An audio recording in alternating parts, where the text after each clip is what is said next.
Men of Reddit, what do you think is more painful than childbirth? According to several studies, being on fire. 89% of people on fire have said they would rather be having a baby. Kinda rude to be asking them questions instead of help putting out the fire. The more honest you are with your firefighter or doctor, the better the service. Acute radiation poisoning. Fun fact, it's impossible to administer painkillers effectively. Once your body starts decomposing with you still alive inside of it, there's nothing but pain left. Man, that was so fun. What a fun fact to read. This should be on a safety poster inside every facility that has radioactive materials. MySafetySign.com, they kind of do. If you see this sign, you know it's serious. That sign doesn't say fun fact anywhere on it. Fun fact. You are in grave danger. Getting flayed alive. Being skinned alive and covered in salt. That's gotta qualify, right? Edit, your offerings of karma are much appreciated, mortals. My wife thought the last month of pregnancy was worse than giving birth. She said giving birth was more painful for that day, but the constant tiredness and back pain was a worse experience for her. Makes me think of all those people, especially old people, with long-term ailments having to go on each day with pain. Pregnancy is so much worse than childbirth, Ada, for me personally. If I could go through childbirth twice instead of 38 weeks of pregnancy, first 2 don't count, followed by childbirth, I might have another kid. But yeah, it does say a lot about chronic pain. It's super dependent on the person for sure. I was very lucky in that pregnancy was a breeze for me, some discomfort, but nothing too intense. I worked out up until a week before my daughter was born. I didn't really feel held back at all, not even morning sickness. Childbirth though? 20 hours of active labor, mostly back labor, non-medicated, was the worst pain I've ever experienced x 1000. It felt like my spine was being pulverized, and with every worsening contraction I just knew that it was only getting even worse from there. I literally still have nightmares about it.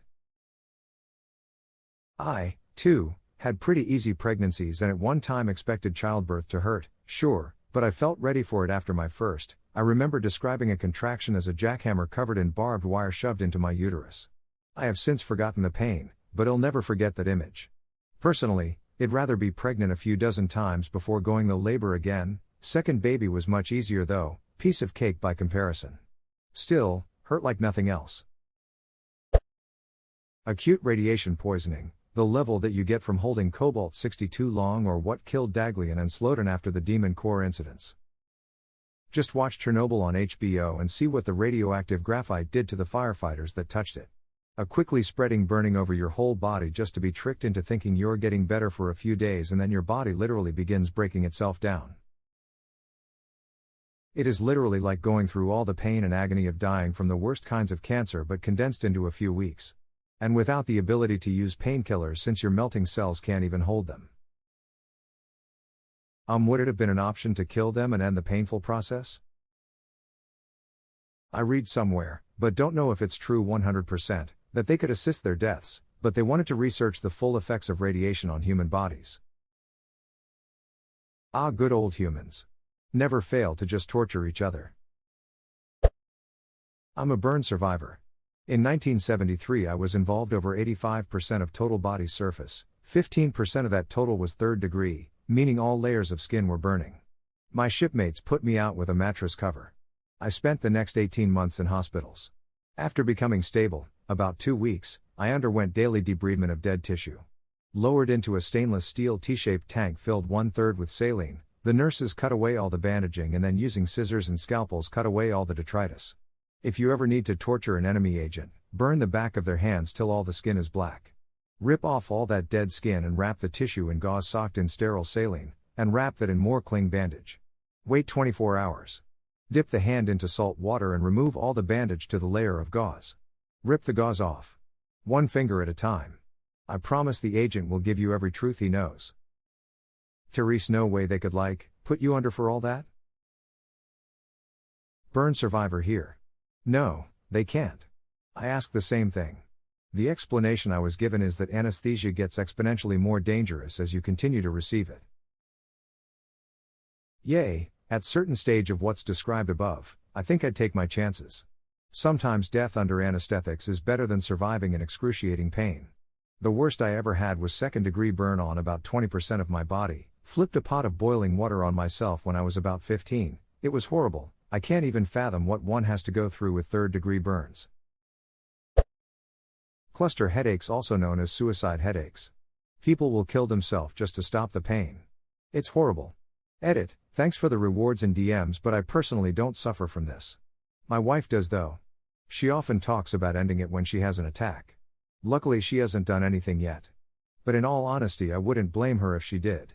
It's horrible to go trough, even more horrible to watch knowing Therese duck all you can do. Yeah, that's the one I was looking for. Here's a fairly disturbing clip of a dude documenting one of his episodes as it's happening. My understanding is most people who have gone through both consider it significantly worse than childbirth. Jesus, it's a 22-minute long video of a dude suffering.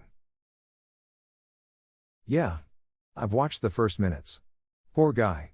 The way he stops talking and just gets taken by it is horrifying.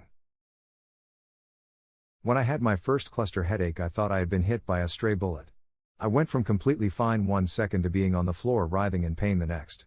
I remember being blind and not able to see anything for the entire 45-minute or so attack. Afterwards I realized it must have been because my eyes were shut. The pain was so intense that it basically stripped away every bit of my self-awareness outside of the pain itself. So then I had between 3 to 8 of those duckers a day for about a year before they just stopped. Had a small flare-up a few years later that only lasted a couple weeks with a fraction of the intensity. Anymore I just have pretty regular moderate headaches. They are called suicide headaches for good reason. The pain is unbelievable, but what drives you to suicide is the deepest despair you have ever felt, when the only thing you have to look forward to in life is more agony. My mom had to get her wisdom teeth removed as a teenager without any anesthetic, and she told me that was more painful. That sounds like a torture technique, not a medical procedure. My aunt had hers removed while pregnant, emergency, without anesthesia and no pain meds after the surgery, and she said the birth was better because getting a baby fills you with positive hormones, but during labor it was a comparable amount of pain. Wife said kidney stone was at least the same as childbirth, natural, maybe worse. They have to push down on the mother's stomach after giving birth to get some of the excess blood out. Multiple times. Think CPR but on the stomach. My wife said that was 10x worse than the birth part. I'm going to go with that. Or that first shit after labor. Constipation due to painkillers and meds combined with the recent trauma down there. It's bad. Like really bad. Especially after stitches. My midwife told me there is a saying there are 3 births for one baby. The first one is the actual birth, the second one is the afterbirth, and the third one is the first shit after. This is true especially after stitches. I heard this sort of thing, and of course tore with my first and was so afraid. Neither the afterbirth nor the first poop were a big deal at all. I'm sure it varies by person though. Tore again this pregnancy. Afterbirth again didn't hurt at all compared to birth. Still waiting on that first poop to see. From context I gather that you've just given birth, congrats, but the phrase still waiting on that first poop to see immediately made me think your last kid is like 10 and you're still patiently waiting to take a dump, Lamau. Sawing of a limb without anesthesia. I imagine stillbirth would be even worse. Suffering the physical torment and with any mental anguish that's normal, but the emotional pain of stillbirth on top of that. Yeah. I imagine that to be quite unbearable. Edit, to any and all who do not agree with this position, try and remember one thing. The question posed what was more painful, not what was most painful. That's something of an individual perception that's hard to agree on, no matter who you are. I'm going to assume torture. Agreed. There are horrible, horrible ways of torture. Plus the fact that, in contrast to other ways of dying, torture can last as long as the torturer wants you to last. So even though dying in a fire, for example, may be much worse on the immediate pain scale, slow, seemingly never-ending torture must be agonizing. According to my wife it was gallstones, but she also had an epidural and couldn't feel the baby being born at all. She did feel a few heavy contractions before they got the epidural placed though. I've dealt with gallstones in the past. Yeah, those ducking hurt. Gallstones is the most pain that I, a man, have ever felt. Some women do compare it to the pain of childbirth, but of course I will never know.